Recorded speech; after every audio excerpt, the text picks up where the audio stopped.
What's up, y'all? I was in the line to get air, and then, I guess where I was parked at, 3 more cars pulled up. I was the next person in line. And then 3 more cars pulled up. They done formed a line and all kind of stuff. And so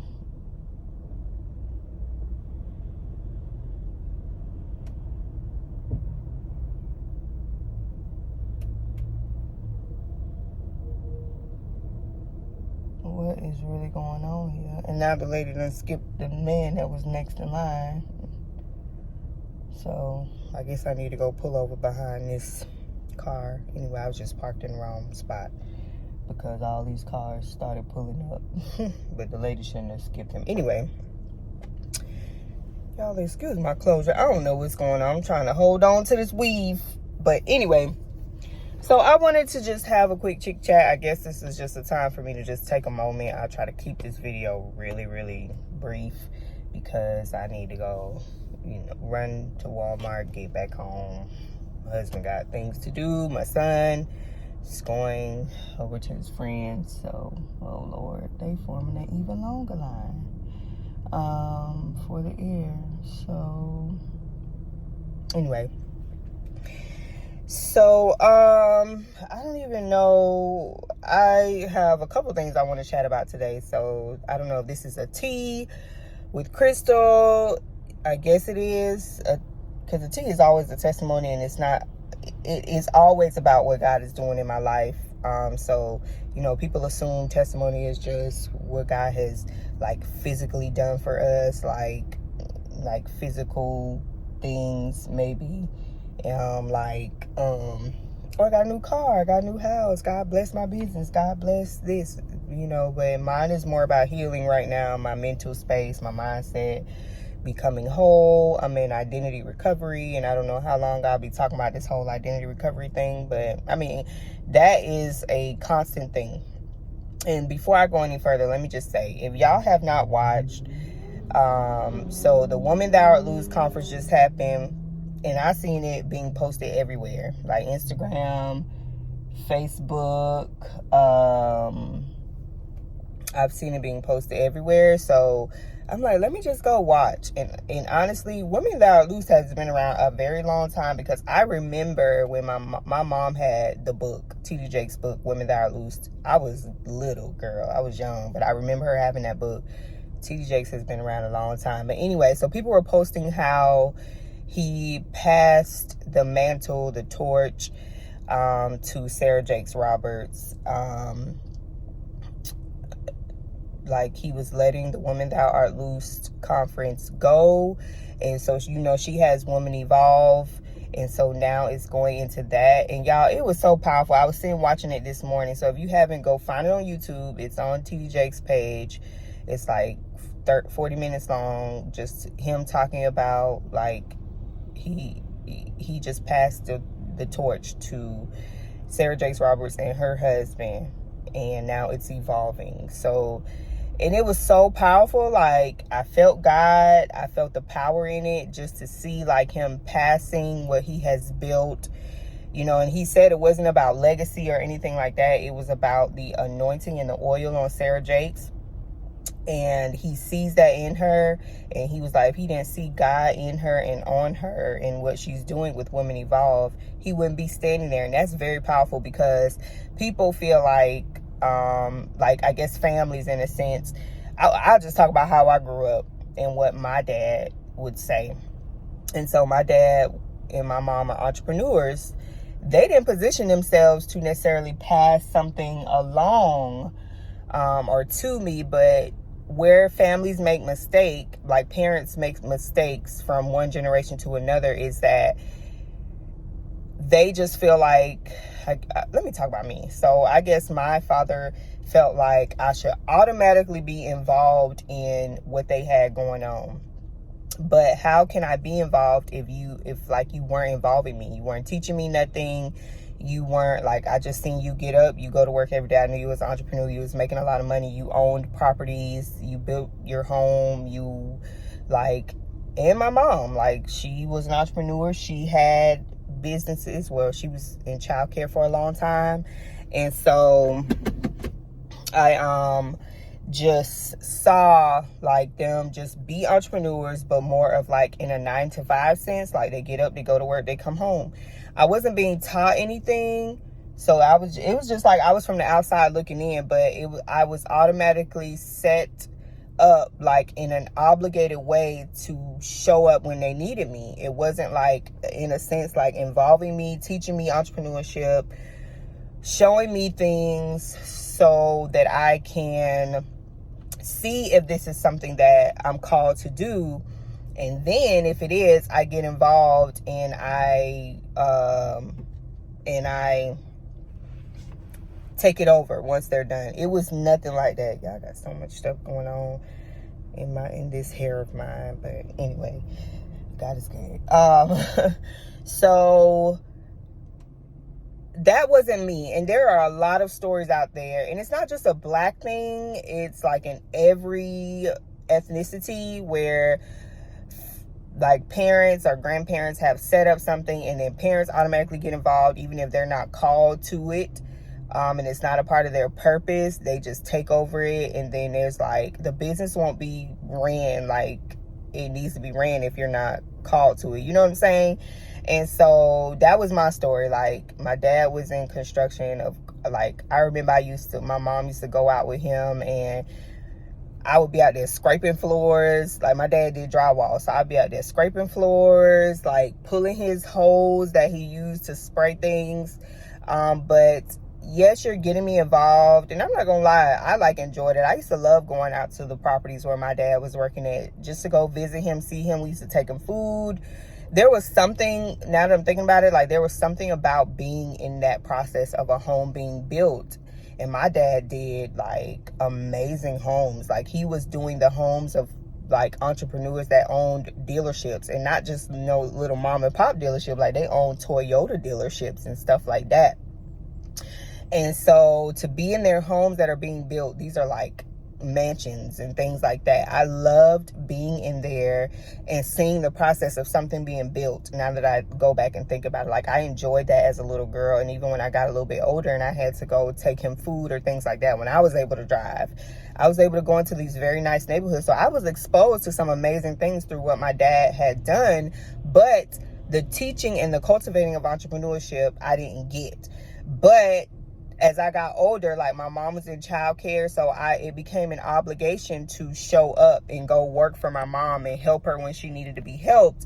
And I wasn't being cultivated or pushed into my call of destiny or things that I like to do. It was just an automatic thing of like, come here, work, go open the daycare, stay there till you close. And y'all, it depleted me. Like, I didn't have time to go into the things that I wanted to do because I had to show up for my parents and their businesses. And honestly, if I could rewind, like, okay, not rewind, but moving forward, like with my own children, yes, I am in the beginning foundation stages of entrepreneurship, trying to find that thing and build it.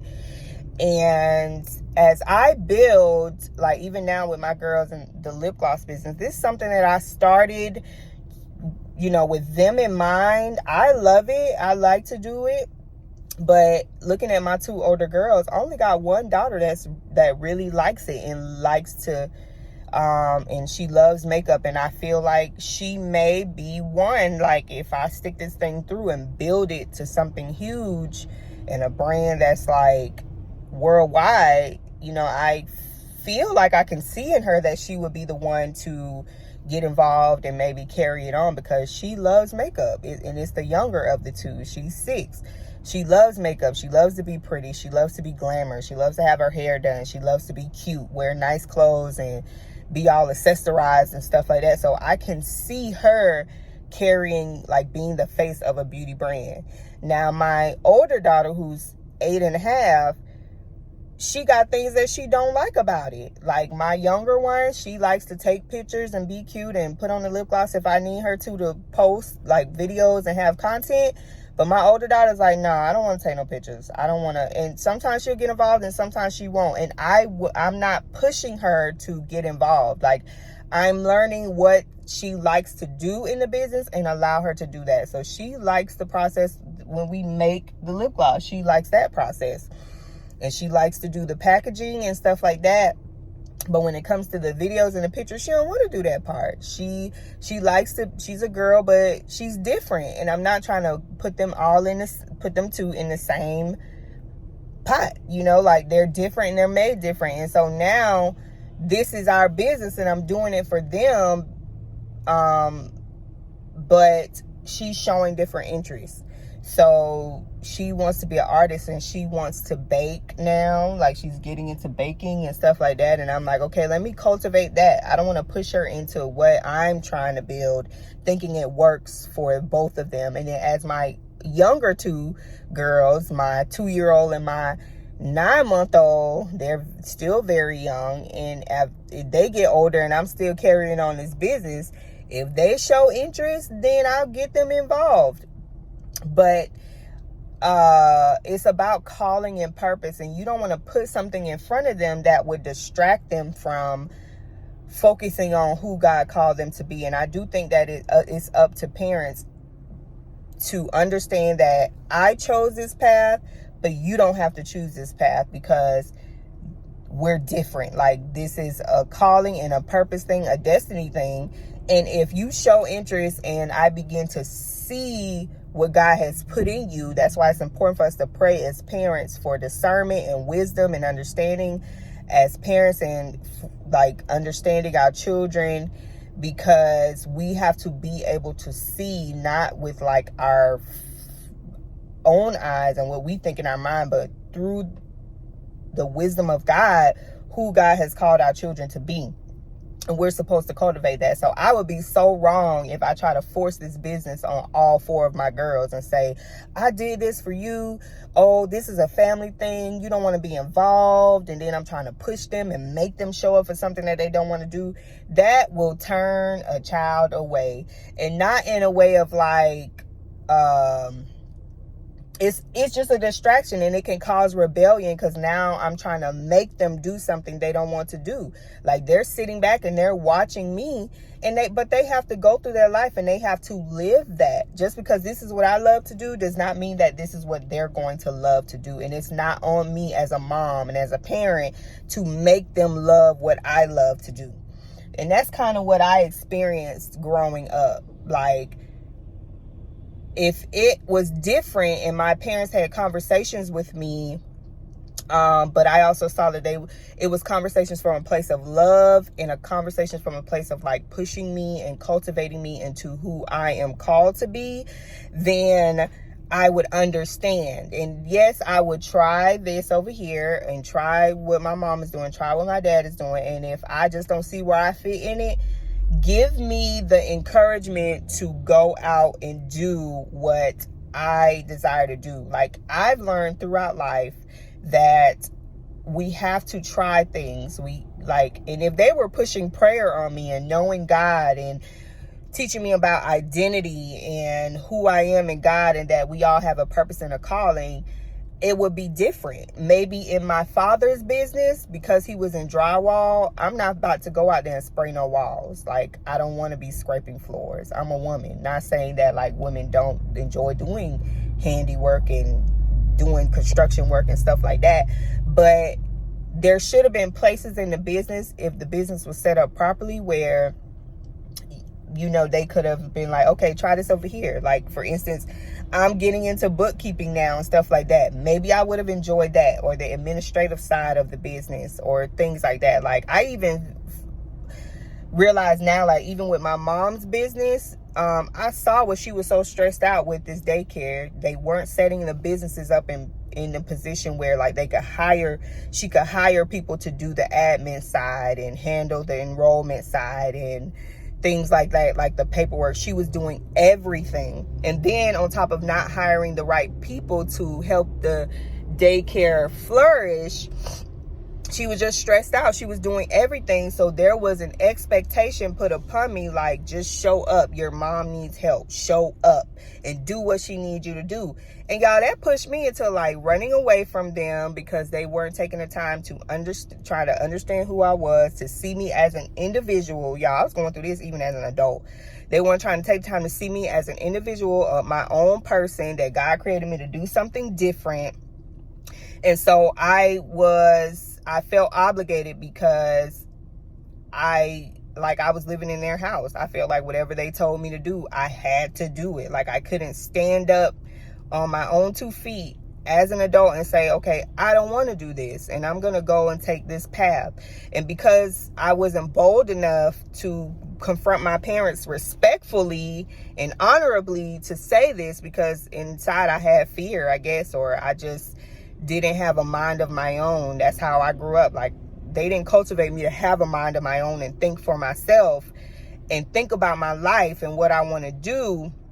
So I felt obligated to just show up and do whatever they told me to do. And that led me in a way of rebellion. It threw me off track in my life, even though when I was in school, 17, 18, I knew what I wanted to go do. But because I didn't feel confident enough to go before them and say, this is what I want to do with my life, and felt like I was going to have their support, I didn't do that. So a lot of my time and years went into showing up at this daycare, stressed out, dealing with kids, being there from 6 a.m. to like 6 p.m. I even went through this when I got pregnant with my first son, y'all, still an adult, and feeling like I couldn't stand up on my 2 feet. Like, this is the way that they'll love me. This is the way that they'll support me if I'm showing up for them, even in something that I know I don't want to be doing.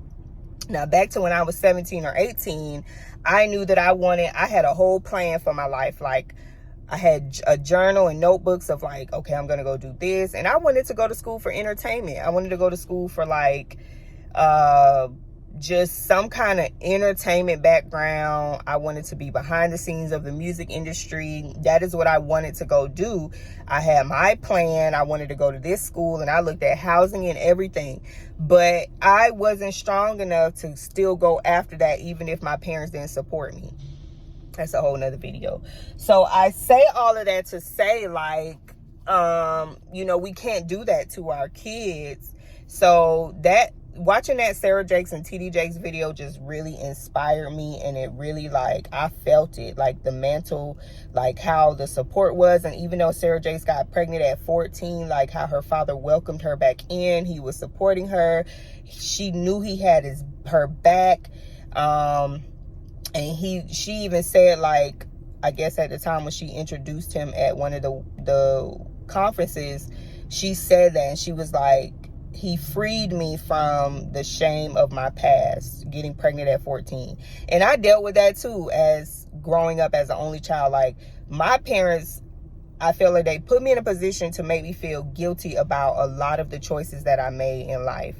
So I felt like I had no choice but to do things in a secret way. I couldn't go to them. I had to, like, hide everything. I had to do a lot of things in shame. And I felt that throughout my 20s. Like, every decision that I made, there was guilt and shame behind it because of my choices instead of supporting me. As we grow older, like, I have to see this in my kids. They are going to make choices that are not going to be so great. But that's what life is. That's how God uses things to keep us in front of him and bring us back to him, through the choices that we make. That's why he gives us the freedom to choose. And so I know that my kids, even now, and they're young, they're going to make the wrong choices, and they're going to have to deal with the consequences of that. But it's up to me to be there and let them know that I support them. I got their back.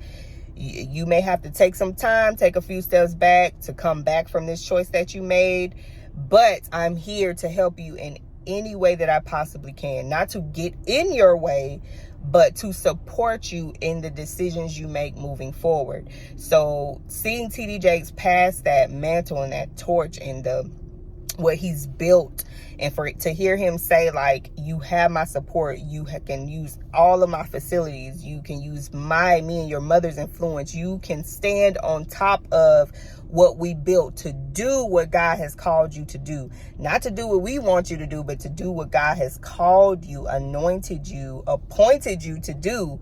We are here. Man, that was powerful. And he was like, I'm decreasing because I'm older now. Me and your mother were older now.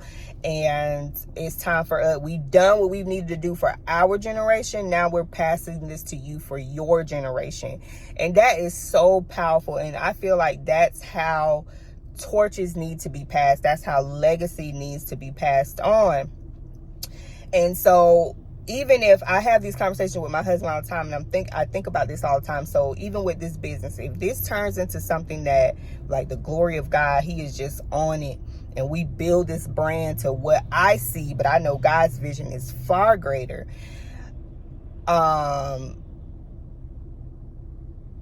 I want to set the foundation. So even if none of my children get involved in what I'm doing, me and my husband are doing, we have set a foundation that still supports them in what they want to do.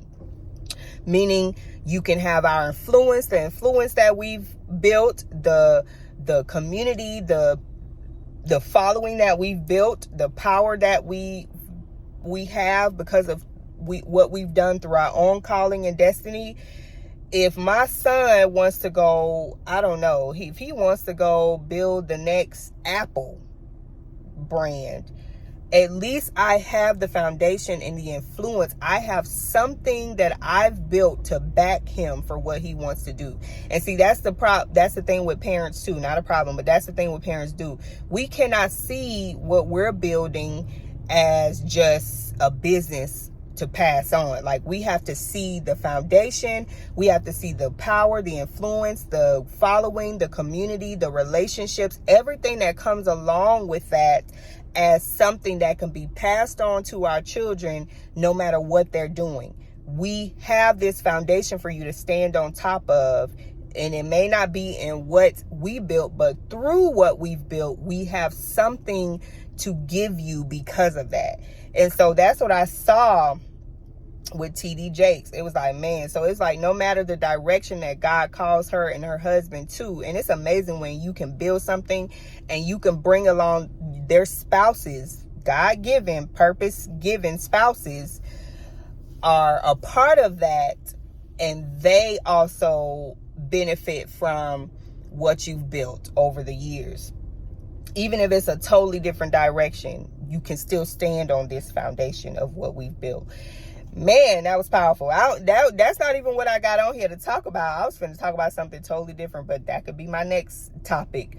I love my children with everything in me. And as God changes my perspective about life, like as I'm being free from the past of my, like the shame and guilt of my past, and God is redeeming me, he's opening my eyes to see that this isn't just about me. So what I'm building is it's not just about me and what I got going on in my life. It's about my children, and what I'm building, they can like a ladder, like they can stand up on this in any way that helps them, to help them keep stepping up, going up the ladder. They have a strong foundation to stand on, whether they need the money, they need the support, they need the community, they need the following, they may need that one relationship, that one connection. Will I have that to pass on to them and help carry them into what God is calling them to do? Because we can't do it by ourselves. Like, yes, we can go before God, and God is the God Almighty. He can do anything, but he requires us to be a community, and he requires us to help each other. And me and my husband didn't have that. Like, our backgrounds are so different. So I truly see that God is like, he is, it's like we have to build from the bottom up, because we don't have a foundation that was there for us to step up on, that was strong for us to continue to go up. And so I want to have that for my children.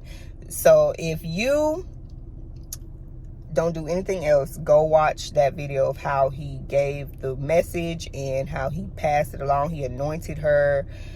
He gave her the torch that will never stop burning. He even said when he is long gone and he's not around, she can go back and watch this particular video and remember what he said, that she is enough, that the torch will never stop burning. He even let her know that there will be people that don't agree with what you're doing. They'll use your influence and what you're doing as a way to push themselves forward in a negative way.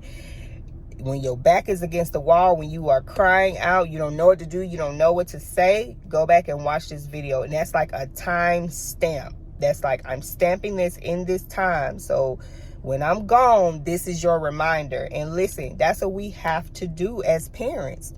Y'all, it's a scary journey to raise kids. I'm telling you, especially when you have to learn things on your own because you weren't taught things and you weren't cultivated and you didn't have parents that encouraged you and pushed you.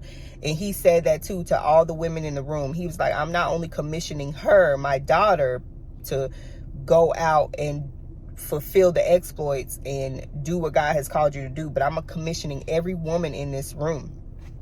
If you didn't have a father to speak into you and speak life into you, and that includes mother, to speak life into you, to push you, to cultivate you, he was like, I'm saying these words to you too. Here is your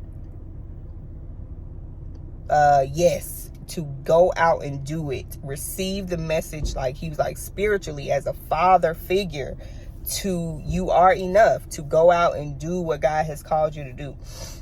And it was powerful. But if, you know, as a mom and a wife, you know, we are here to do those things for our children. We are here to speak life into them, even sometimes when we don't know what to say, because I find myself praying that a lot. Like, okay, and when my children get in particular situations or just life in general, I'm like, Lord, how do I encourage them right now? I don't even have nothing right now for them to step up on, but as you help me do this, how do I encourage them right now for where they're at in their life at 11, 8, 6, even 2 and 9 months? How do I encourage them and speak life into them even when I am down and I feel like I don't have it within me? How do I do this, God? I need your wisdom, your understanding, your discernment to parent my children. We are stewards over these children, and how we steward them matters.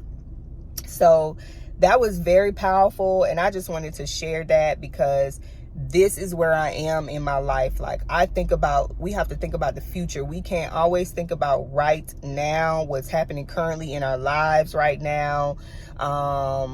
We can't, you know, even when we're going through woe is me, Lord, help me, I'm crying out to you. We still have children to raise. We still have a torch to pass. We still have a foundation to lay that needs to be strong for our children, especially in this world that we're in right now. Because I remember when I used to say, before I even had kids, I used to say things like, I don't even know if I want to bring kids into this world. And this was before I even had my son. He's 11 now, so 11 years ago. But even before then, and we thought we were going through things at that time, but what we see now in this world, the Bible being fulfilled, I used to say, I don't know if I want to bring kids into this world. Here I am with 5 of them, and 4 of them being women. But my one son, the prince of the house and the princesses of the house, you know, a man is like power, y'all, and we know that. But when you didn't grow up seeing that, you have to go before God and ask him, how do I raise up my son to be a strong man in you, to be a man of God? Even though I didn't see this, even though I don't know, like, how do I do this? And how do I raise up my girls to be strong women? Not strong, like a masculine way, but how do I raise them up to be strong women in you and to be who you've called them to be? So I'm constantly praying that over them and speaking life and declaring scripture over them and doing as much as I can, like the capacity that God has given me to do what I need to do for them. How do I do that? And so TD Jakes is a prime example right now in the season that we're in. If you need that encouragement, go watch that video as a parent. And her mother didn't say anything, but you felt her power in that as well. You felt the power of both of them and what they built in that foundation, and the not pride in a bad way, but they were proud of their daughter, and they were proud of what they've done in to be able to pass it on to her and her husband. And I want to do that when my kids get married, and it's to their God-given spouses. I want to be in a position to pass on something to both of them, and their spouse may have not had anything, and for me to be able to, they come into our lives as come into our family and become family because they married my daughters and married my son, to be able to pass on to something to them as well is just as powerful. So we never know what God is doing in our lives, but we have to trust God and trust the process. And we can't derail off of the path that he is giving us. We can't get distracted. And it's going to happen. And that's why we should constantly be praying about our call and our path, and God going before us and ordering our steps. And we won't always make the best choices, but you have to remain planted in God when it comes to this and raising children. And what, God, what do you have for me to pass on to them? And we see that a lot in the Bible. So get in your word and see what God did when, there's so many different things, like Elijah. I think it was Elijah and Elisha, like the prophet, and how he passed his mantle. With Joseph and the coat, Daniel and Samuel. You have like Nehemiah and the favor he had with the king. There's so many stories in the Bible that shows us how to pass on the torch. He even mentions like how John was when Jesus, like him and Jesus had to get together. There's so many different stories in the Bible where if we don't have the people we need in our lives right now to speak to us, to cultivate us, get in your word and ask God to position you to be in front of, to get in relationship with people that you need to set a foundation that you can pass on to your children. So I'm done, y'all.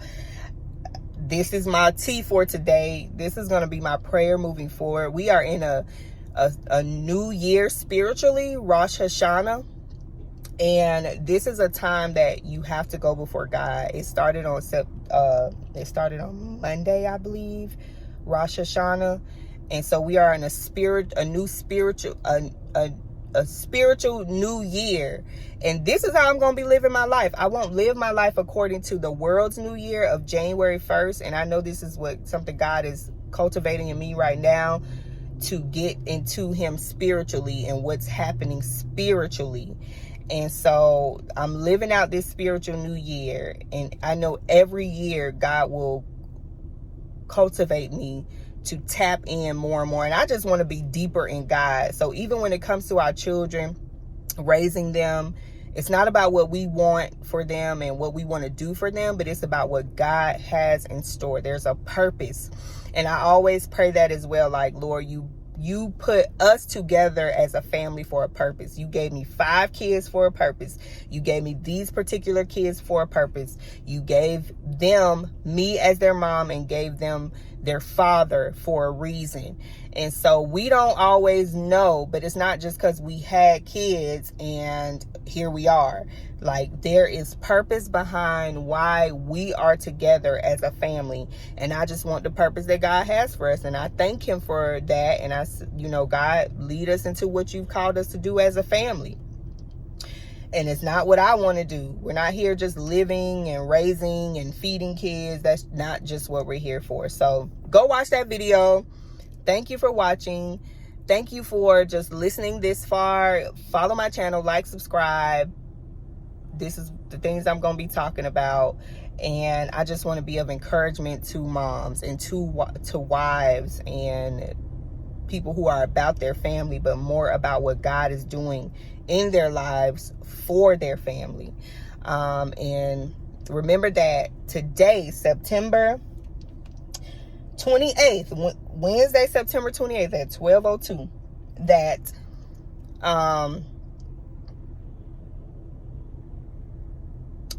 this is not just about you. We can be in, I don't know, we're in 2022. We can be in year 3032.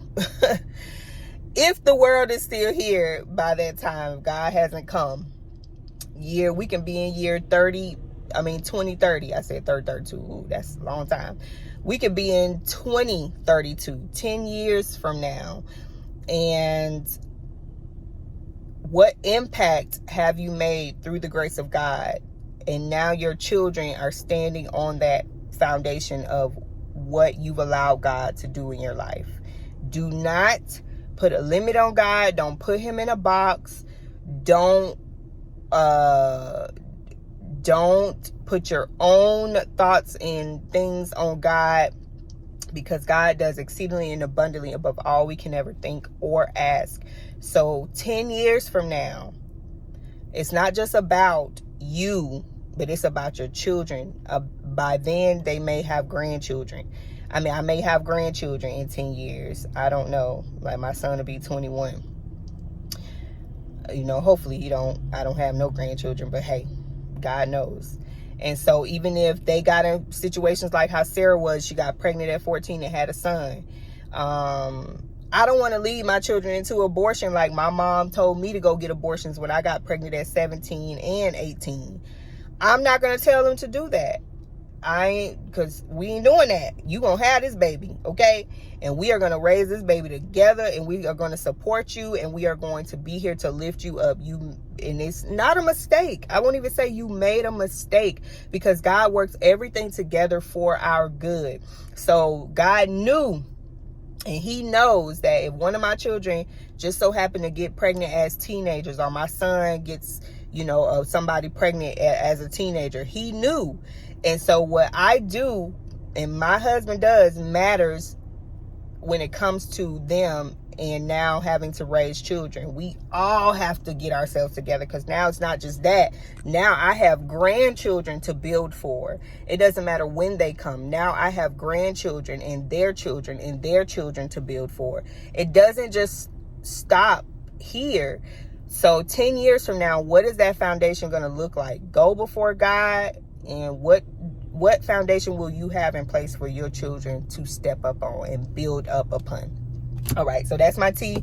I'm out, y'all. Let me get to what I need to go do so I can get back home, so my husband and my son can go out and do what they need to do for today. Thank you for watching. I do want to encourage y'all to go on Instagram, follow Fearless Money Inc.